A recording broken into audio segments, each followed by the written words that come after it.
Hello and welcome to the vlog. Today I'm not doing an Alleyways Bygers video, I'm doing kind of the opposite. An Alleyways Byger is something that occurs in a built up area where there's a lot of houses and a lot of people, and today I'm doing the exact opposite. Today I'm going for a bushwalk. This is in Pohongina Valley and it's a long way away from really any kind of built up area. This is going to be Bushcraft with Bartemis, and we'll stop at some interesting sites along the way. First thing you notice is how quiet it is out here. I can hear a lot of flies. I thought it might have been bees. There's a tui up in the tree just before. You could hear him. I don't know if you can hear him on the video. Anyway, let's carry on. We'll stop at some interesting sites along the way. One of the first things that you notice as soon as you go into the bush is that it always gets a little bit cooler. It's the middle of summer here. It's not an especially hot day. I'm wearing typical summer clothes really, shorts and t-shirt. But the point with the cooling is just to be aware that it will drop. Now I want to just talk about this stuff. This plant here is called Rangiora. And it's called Bushman's toilet paper. I'll show you why. Turn it over and it's very white. And this is quite a small leaf, but you do see some examples of it with much bigger leaves. And if you can imagine if you're lost in the bush and you have to sort of survive, this stuff, it's quite soft and it does make good toilet paper. So this is what they call a weta apartment. Weta are very large insects, native to New Zealand, and also native to Bartemis' house, and they like living in covered kind of cracks. If you open this up you can see that I haven't sussed this place out at all yet. There's nothing in here. It looks like quite a new one. It smells quite new, so obviously no weta has decided to inhabit this weta apartment yet.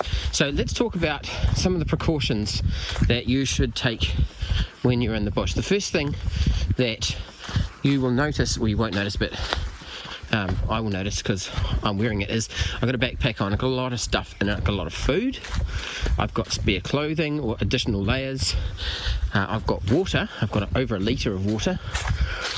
I've actually got this is a really old school GPS, and I've got 2 sets of rechargeable batteries for it as well. I have a compass because I'm just preparing myself for the remote, but for the possibility that something might happen. You know, I could sprain my ankle, it could rain and there could be a slip and I could get trapped in here. And this track I wouldn't have thought so, but it's always a possibility. A whole lot of things can happen to you when you're in the bush, and you know, there's no cell phone coverage here. I can't ring anyone for help. So if I get into a difficult situation, the only person who's going to get me out of it is me. So when you're going into the bush, it is important to take those kinds of precautions. New Zealand has a lot of native ferns, and you know, I'm sure you all know the silver fern emblem is probably one of the most recognisable symbols of New Zealand. You are looking at a silver fern plant, and you're probably thinking, why is it called a silver fern? But look at this. If you flip this over, you can see it's actually white or silver. I don't quite know why they say silver, not white fern, but the whole plant is like this. And in some places people actually, when they're in the bush and they're off the track, they actually fold these things over permanently so that when they come back they know where they've been. Pretty cool, eh? There are some pretty big native trees in New Zealand, and this would have to be one of the bigger ones. This is a northern rata, and honestly this thing is absolutely massive. I don't really know how much of a perspective you can get on how big this thing is. Here's my hand, and there's this tree. Let's just go a little bit further down the track away from it. You might be able to get a sense of just how big it is. It's a northern rata tree. I assume there's also a southern rata, which presumably grows in the south. After all that climbing, this is what you get as a reward for your efforts. It's a great view of the valley around this place. And it's just dawned on me why this walk is called Fern Walk. Because there's a lot of ferns on it. Now that might sound really obvious, but I kind of thought about, you know, if you've ever been in New Zealand native bush a lot, you'll know that there are a lot of ferns around. So it's not unusual. So yeah, laugh it all off. But this place is full of these signs telling you about the different types of ferns that are here. And that's what it is. Obviously, this is a spectacle to teach people about New Zealand native ferns. That's really cool. Can you hear that noise?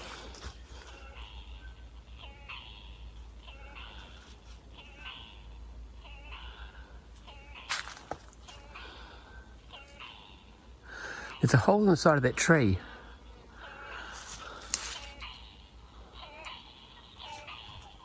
It sounds really vicious. It's like some, I don't know, is it a possum? What is that? Leave a comment if you know what the hell that is.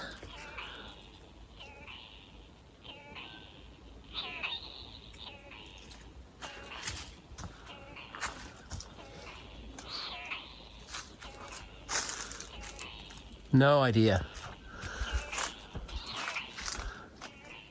Huh.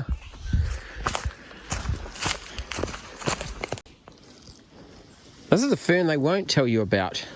It's bracken. It's actually an invasive weed. One of the things you should know about bracken is that these fronds here, the young ones, are actually really poisonous. So do not, if you touch them, don't lick your fingers, don't eat them. One of the things about bracken that I do like though, when I was young, we had these bow and arrow toys, and these stems of the bracken, they're almost dead straight, and they make awesome arrows. Here you go, this is what I'm talking about. Look at this thing. Look, it's pretty well dead straight. You could make some awesome arrows out of this. I stand corrected. So this tree is a something tree, and I just wanted to film it because it's got these orange things on them. I suspect they're berries. They are berries. No way in the world am I even going to consider eating them, and you shouldn't either. If you're ever in the bush and you see something that resembles a berry that you think might be edible, unless you're absolutely positive that it's edible and it's safe, do not eat it. There's a lot of poisonous berries in the wild, in any country, not just in New Zealand. You know, and look, this tree's covered in them, and someone who didn't know better might, if they were lost in the bush, might decide to eat the berries. Do not ever eat berries. There's some really, really poisonous ones in New Zealand.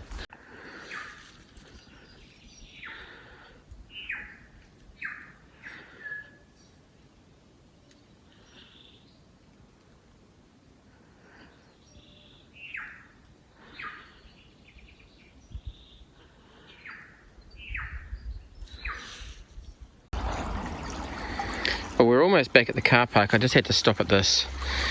It's not a New Zealand bushwalk without coming across some obligatory little stream like this. This is really cool. I can actually hear cars driving by on the road. Now that's how close we are. There's some Rangiora here. And one of the many ferns. It shows how much attention I haven't been paying to the signs. I know it's not a silver fern, but I don't know what it's called. I've never been good with ferns. So yeah, the old school GPS tells me that I set a waypoint back at the car park and the old school GPS told me that it's 286 metres away from here, so we're pretty close. Let's just get some interesting stats about this position.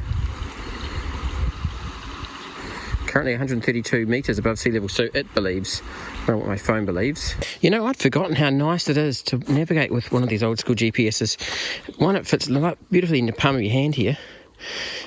Second thing is, when you lose signal, it gives you the map of the sky. So it tells you exactly how much to see. We're going to lose signal in a minute. But it tells me exactly how far I've got to go to the car park, and it uses so little battery. It's amazing. And here we are back at the car. As you can see, the waypoint that I set for the car park was not quite right. It's all over the place, and the reason is because there's not really very many satellites. The coverage that I get, to be able to get a good GPS position, you have to be able to see the sky, and in the bush doesn't work so well. So there's another problem, and that is that I hadn't used this GPS for a couple of years. Many years, probably about 10 years, maybe even 15. So I think some of the satellites that it thinks are in the sky will have probably stopped working, and they've probably launched new ones. So it's still, I think, literally having to pick up different satellites that have been launched into orbit, and it's struggling with that. So where I set the waypoint this morning is actually 244 metres or 45 metres away from where it thinks I am now. It's the same place, but the GPS is confused. So anyway, when it said before about where it thought the car park was, ignore that. It was lying to me. Anyway, I hope you've enjoyed this. This has been Bushcraft with Bartemis.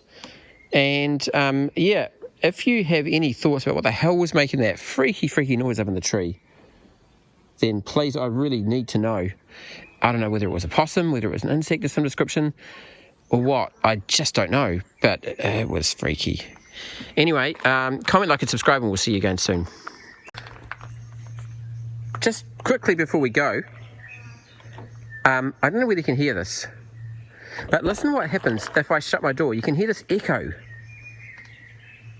Other than the birds and some flies, try and see if you can hear this. We'll do it again. That's the beauty of being in the bush. There's nobody else around. Anyway, see ya.